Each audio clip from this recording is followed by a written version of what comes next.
নমস্কাৰ, মই ভানু শৰ্মা। অতীতত আমাৰ ৰাণী মহাৰাণীসকলে গোলাপ ফুল বিভিন্ন উপায়েৰে ব্যৱহাৰ কৰিছিল আৰু সেই গোলাপ ফুলৰ পাহিৰ নিশ্চয় উপকাৰিতা আছিলে। সেইকাৰণে তেওঁলোকে গোলাপ ফুল ব্যৱহাৰ কৰিছিল। মই আজি ক'ম গোলাপ ফুলৰ তেল কেনেধৰণে ব্যৱহাৰ কৰিব। গোলাপ ফুলৰ তেল আপুনি চুলিত যদি আপুনি লগায় তেতিয়াহ'লে চুলিখিনি ছিঙি নাযায়, প্ৰথম কথা। দ্বিতীয়তে চুলিখিনি নসৰে আৰু গোলাপ ফুলৰ যিটো সুগন্ধি, সেই সুগন্ধিত আমাৰ মগজুলৈ যায় আৰু টোপনি ভাল হোৱাত সহায় কৰে। আৰু টোপনি যেতিয়া ভাল হয় আমাৰ দেহ মনো ভালে থাকে, লগতে ছাল চুলিৰো স্বাস্থ্য ভালে থাকে, কাৰণ দেহ ভাল থাকিলেই আমাৰ ছাল চুলিও ভালে থাকিব।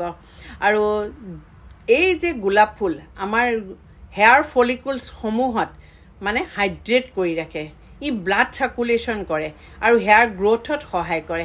আৰু এই গোলাপ ফুল আপুনি নিয়মিত যদি ব্যৱহাৰ কৰে তেতিয়াহ'লে খুব সোনকালে চুলি ছিঙাটো আৰু সৰাটো কমি যাব।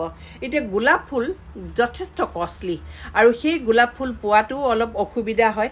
সেয়েহে মই ভাবিলোঁ এই গোলাপ ফুলৰ মানে তেলটো তৈয়াৰ কৰিবৰ কাৰণে পিয়'ৰ ভাৰ্জিন কোকোনাট অইল ল'ব আৰু পিয়'ৰ ভাৰ্জিন কোকোনাট অইলত আপুনি গোলাপ ফুলৰ পাহি তাতে দি পেলাই সিজাব, কম জুইত সিজাব আৰু গোলাপ ফুলৰ পাহি যেতিয়া অকণমান ক'লা পৰি যাব তেতিয়া সেই তেলখিনি আপুনি ভালদৰে চেকনিৰে চেকি এটা এয়াৰটাইট বটলত থৈ দিব আৰু নিয়মিত আপুনি ব্যৱহাৰ কৰকচোন।